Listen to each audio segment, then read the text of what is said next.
The last 2 years have brought about a lot of stress and a lot of change. Regardless of our circumstances, professions, and backgrounds, the pandemic has resulted in endless uncertainties and challenges. Add into this the typical stressors that those who live in rural communities, including farmers and farming professionals, face, and it's easy to see why these last couple of years have played a tremendous toll on our mental health and well-being. I can remember the earliest days and weeks of the pandemic for us here in Canada. March 18th was the last day of work for me in a government office. We were all sent home. In those first weeks, I can remember going onto any social media platform or turning on pretty much any media outlet, only to be met by fear, unknowns, and uncertainties around what the impact of this virus could be to all of us. And as the weeks turned into months, as more rules were implemented, more uncertainties faced, more challenges, it became evident that frustration and anger, resentment, and constant confrontation, just to name a few, began to take over the general demeanors of so many in our communities, and for good reason. Well, I think that it's also important for us to acknowledge just how resilient we've been during these times. The idea of resilience reflects not only our ability to bounce back in the face of trauma, setback, and tragedy, but just as much our ability to deal with and move on from change. Change, exactly what is defined the way down to the bones of what this pandemic has been all about. Think to yourselves for a minute. As a result of the pandemic, how many of your relationships with others have changed? Did your business or the way you go about your business change? How about your personal lives, hobbies, and interests? This is something that, even in a general sense, binds each and every one of us together. When we look at all the science, the research, and literature around the idea of resilience, a number of capabilities or skills, that is, strengths and abilities, have been identified as the makeup of someone who is resilient. And it should be of no surprise that these capabilities, well, they're learned.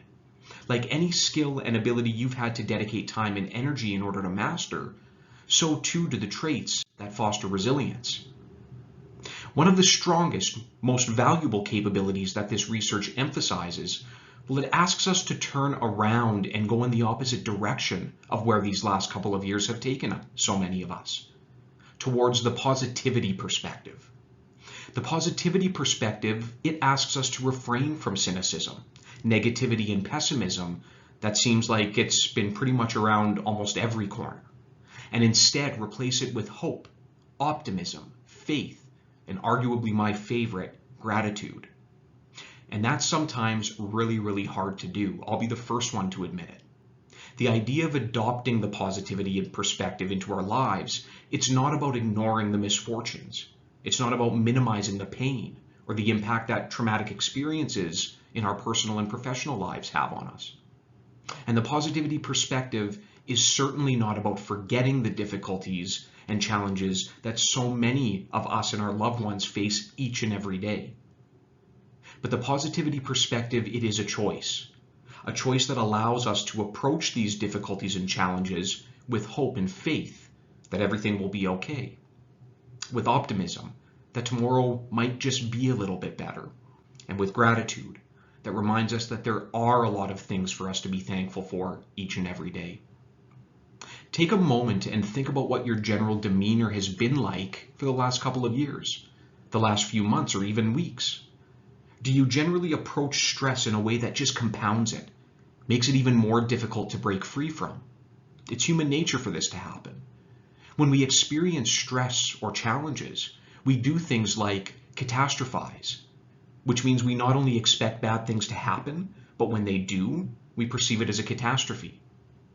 Some of us might personalize or take on the world's hurt, blame ourselves for everything negative that happens in our lives.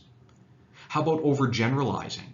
How many of us can relate to having a bad experience with one individual of maybe a gender, a profession, or a group, and instantly overgeneralize our single negative experience to all men or women, or perhaps something a bit more applicable to you like all credit or lending agencies, or all markets? This is natural. It's a natural part of the way that our brains and central nervous systems are hardwired. So the positivity perspective is a choice. For me, I made a choice early into the pandemic. My family, prior to the March of 2020, engaged in a nightly talk about around the kitchen table at supper. My wife, 2 daughters, and myself would take turns answering 2 questions. How was your day? What was your favorite part? As of March 2020, we slightly changed it. How was your day, and what's one thing that you're grateful for? And it isn't always easy. Sometimes we need to fight and dig to find something small for us to lend gratitude towards. But doing it routinely has allowed other elements of hope and optimism for tomorrow to be a part of our makeup.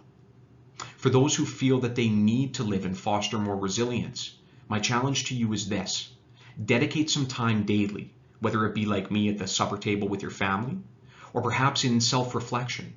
Spend just a couple of minutes to speak or to write down something you are grateful for, something to lend faith to, and something to be optimistic for. And remember, being intentional and choosing the positivity perspective, it's going to take some time. It'll probably take practice and patience.